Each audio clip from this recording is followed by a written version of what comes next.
Fosterdaddirective podcast. I'm Charles. I started this podcast mostly for foster related topics, but have kind of switched over to fatherhood style topics in general. In this episode, we'll actually be talking about easy snack ideas. This one's a huge one just because if you look at any of the ingredient lists in our food, it's absolutely insane the number of artificial preservatives, just garbage that's in our food. So it's kind of hard to keep children wanting healthy-ish snacks and keeping them, not reaching for snacks 24/7, especially junk food. So I'm going to go over the things I learned, especially the things my wife has come up with to actually help us with the kids, and go over a bunch of different ideas. And if anybody drops anything in Twitch or Kick, I can also cover those topics related to this one, and then I'll kind of do my first Q&A afterwards. So this is the first time I've Twitch streamed the whole concept of my podcast. I've got a few episodes out there, but haven't really done the Twitch streaming. I just kind of figured it'd be a good way to get some interaction and topic ideas. So, as always, please know I'm not a trained professional. The views expressed on this podcast are of the host, me, and if I ever have guests. Please ensure you seek adequate and effective legal counsel, especially with parenting issues such as custody, fostering, anything like that. No real updates. We still got the two kids. We have a 7 and 9-year-old right now, and potentially getting a 14-year-old for a little bit on Monday. Teens are a hard one, honestly, so that one will probably be short term until they can find her a place to go. The family she's currently with are having a biological child, so they're getting a little overwhelmed with that, which this is the second time this has happened to us where that has been the case. Our very first foster kid was in the same situation where the foster family ended up getting pregnant, and they were having her removed from the home because they were having their own kid, which I don't know. It seems wrong to me if you're fostering and just because you are having a child that you get rid of your foster kids, especially if you have that connection. I think a lot of people get into it for the wrong reasons. And so it just seems so bad to me to do that to a kid, especially if they have a connection with you. Because the first one, I definitely think she had a deep connection with that foster family. And then she came to us, and I think she was extremely reluctant to actually connect with us. And I think she wanted to, but was scared to. And so we dealt with a bunch of runaways with her running away from us. And then just we eventually had to put in our 30 days notice because it got to be too much. You can only deal with a kid running away 9 times in the middle of the night before it starts taking a toll on your health as well. So that's eventually a topic I want to do as well, because I think it's just terrible to up and abandon a kid like that, especially just because you are having your own kid. It comes off as they don't really mean that much to you. So, but that's a whole different beast. Other than that, no real updates on fostering. I do have a lot more episodes to do, especially about emails I sent to politicians about my concerns with fostering and the way we've been treated. And if you're interested in that timeline, I guess, you can always check out my other episodes. I kind of break them down on different topics, but the main reason I wanted to touch on this easy snack ideas is because it's so easy to get overwhelmed and busy, especially I work thirds. My wife's a teacher, so she's at school while the kids are at school. I try to sleep during the day, so it's hard to fit in nutritious meals. Thankfully, my wife is a really good cook, and then I've tried coming up with some easy actual recipe ideas, which I do want to do episodes on at some point. And snacks are a big one. Kids love to eat all the time. I mean, I'm a chunky guy too. I do love my snacks, but that's why it's so hard to kind of come up with those ideas. And there's so many artificial ingredients. It's easy to get bags of chips and other snacks similar to that, but they don't provide any real nutrition, and then they don't really leave kids full at all. So That's one of the big issues we've come up with. Anything I talk about in this episode, I'm not compensated for. It's just kind of things that I've found. So if that's something that you're looking into any of these, just know that I had to buy all this stuff. It's not like I got any of it for free. One of the big things I found that I really like are the Mr. Beast Feastables. They're the candy bars. I like that they have like 6 ingredients in them compared to because I bought the essentially the peanut butter cups, and then I like those in comparison to Reese's because of just the ingredient difference.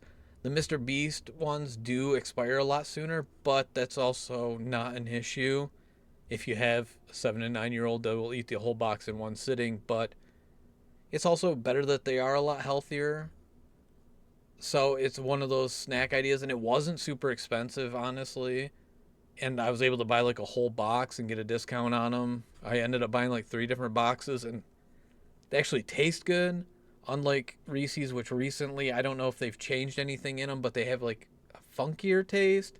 So that's something that I look for. And it was weird. I bought them just because I was like, yeah, I bet these are terrible. It's another big celebrity trying to make money. They were actually really good. So I look for stuff like that. Another one that I found is really good. This one, unfortunately, does contain quite a bit of junk food, but Snack Crate and Universal Yums. Universal Yums used to have this massive box that would have, I don't, 50 snacks or something. It was insane, the number of snacks it had. I think they discontinued that, but Snack Crate is amazing because you get a bunch of different snacks from different countries, and you can use it as kind of a reward, essentially. We use it when the kids are good and, have a great day at school. We get to try different snacks from different countries together, see what they like, see what they don't like. It's been amazing. We've found snacks from all over the world that have been really good. We've been doing it about 3 months.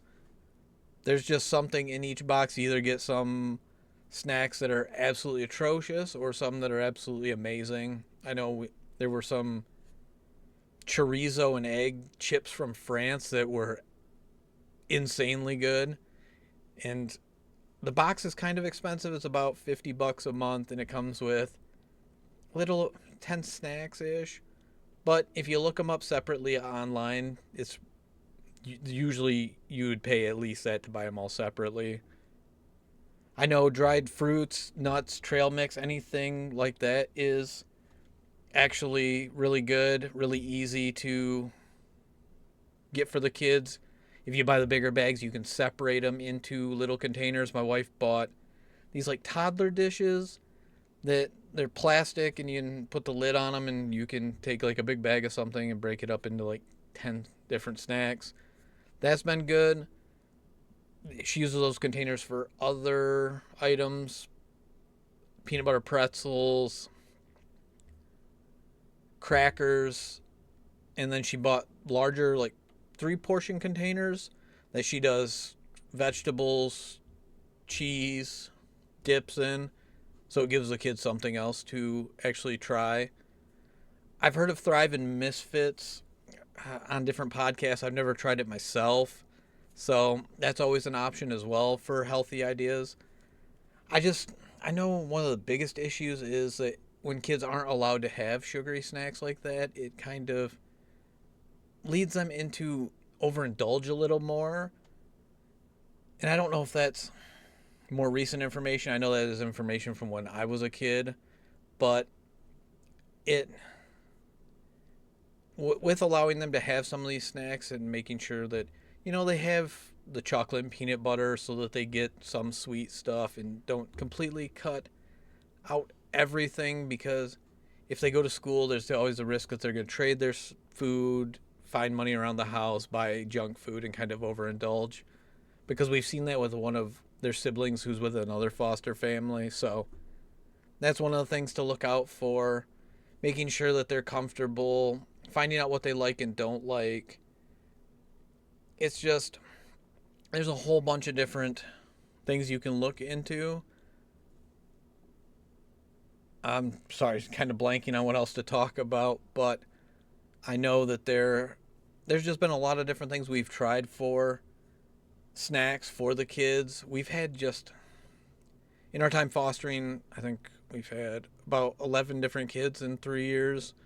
Unfortunately, some were short term by the design of the system, went back to family, other family, and others just didn't work out in the long run because they didn't enjoy being with other children in the house. So it's one of those things where finding healthy snacks, especially if you are on a busy schedule, like especially during the summer, we camp every weekend, so it is little hard to come up with snack ideas without prepping for it. So using individual size containers is a really good way to get healthier snacks, finding those snacks with less artificial ingredients in them, less preservatives, going with the fruit and veggies. It's all things that you can kind of do to help show your kids like a healthier eating way. I know when I was a kid, we were pretty poor, so we kind of ate whatever was available, as long as it didn't eat us first. So it's it's good as a parent to kind of learn those things that I didn't know about as and when I was first an adult before I had kids, because my parents didn't teach me any of this. They were pretty chaotic, so it's been kind of a major learning curve, but there's always different ways out there that you can do different snack ideas. Costco has been insanely helpful. We definitely get a great deal out of our membership to Costco. It definitely pays for itself after a year. They do have, I wouldn't say a ton of healthy options. I know there's like some avocado chips there that don't have a ton of ingredients in them. They do change up their different selections. Not too terribly often, but I have seen things cycle in and out of Costco. So it gives you an opportunity to find different things. They also have stuff that is essential for having kids, especially chicken nuggets and chicken tenders. The kids absolutely love the Costco ones. Plus, if you go in for the free samples, you can try different things without having to, purchase an entire $20 bag of trail mix without being able to try it first. You can get that free sample, take the kids in there. I know when we had the toddler, I'd take him in there and he loved walking around the aisles just eating a ton of snacks. So Costco's definitely another option for getting snacks for your kids. I think that's about it. You can always introduce them to things you tried when you were a kid. For me, that's not very helpful overall, just because some of the things I ate weren't the best. But it is a good way to connect and kind of show them different things. But if you have any suggestions on different snack ideas, what you use for creating different snacks, please send me an email at the Fosterdaddirective at gmail.com. Let me know how you get your kids to eat both healthier snacks or what you even use for snack ideas. We do give them Takis and stuff every once in a while, just because it is one of those things where if you completely cut them off from them, they're going to get them some way at school. So I don't want to completely block them out, especially because they do enjoy them. So, and it's a better way to get them some of the snacks that they like that may not be completely healthy without overwhelming them and just giving them all the chemical and preservative laden snacks. But I do want to thank you for listening. Please like, subscribe. Send me any feedback, topic ideas, anything that you might find helpful as a parent. I'd love to hear from you, sit down and chat with you. Thank you so much for listening. And if you're on Twitch or Kick, thank you so much for watching. I did have Ryan, I think his name is Ryan Soze, last time I recorded this episode, drop a follow. So I do want to appreciate him, in case he does listen to this. I didn't cut you out. It felt weird doing the thanks during the podcast recording, so I do appreciate you. I hope everyone has a wonderful holiday weekend if you celebrate it. If not, if you just get the days off and you're not religious, enjoy that too.